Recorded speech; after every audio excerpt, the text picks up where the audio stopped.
പാവലവും അതുപോലെ പടവലവും ഞങ്ങളിവിടെ ചെയ്തിരിക്കുന്നത് അടുത്തടുത്ത് പടർത്തിയിരിക്കുകയാണ്. അതിൽ 2 കാര്യങ്ങളാണ് ഏറ്റവും പ്രധാനം. കാരണം ഇതിന് പൊതുവായി വരുന്ന കീടങ്ങൾ ഒന്നാണ്. ഇതിലുണ്ടാകുന്നതിൽ ഏറ്റവും പ്രധാനപ്പെട്ട സംഗതി എന്ന് പറയുന്നത് പാവലം പടവലം കൃഷിയിലെ ഏറ്റവും പ്രധാനപ്പെട്ട സംഗതി എന്ന് പറയുന്നത് കായീച്ചയുടെ ശല്യമാണ്.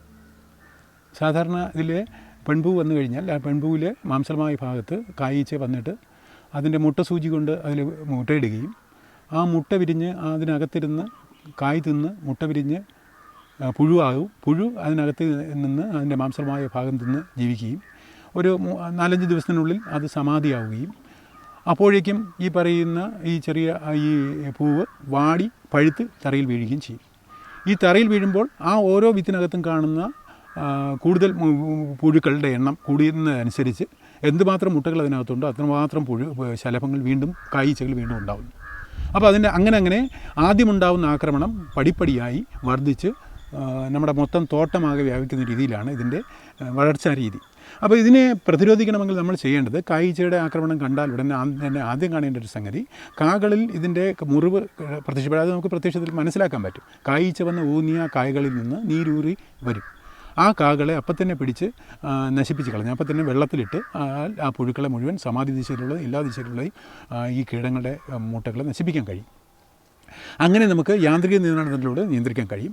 മറ്റൊന്ന് നമുക്ക് നിയന്ത്രിക്കാൻ കഴിയുക എന്ന് പറയുന്നത് ട്രാപ്പ് ഉപയോഗിച്ചാണ്. ഫിറമോൺ ട്രാപ്പുകൾ ഇപ്പോൾ ഉണ്ട്. ഫിറമോൺ ട്രാപ്പുകൾ ഉപയോഗിച്ചും കായീച്ചയെ നിയന്ത്രിക്കാൻ പറ്റും.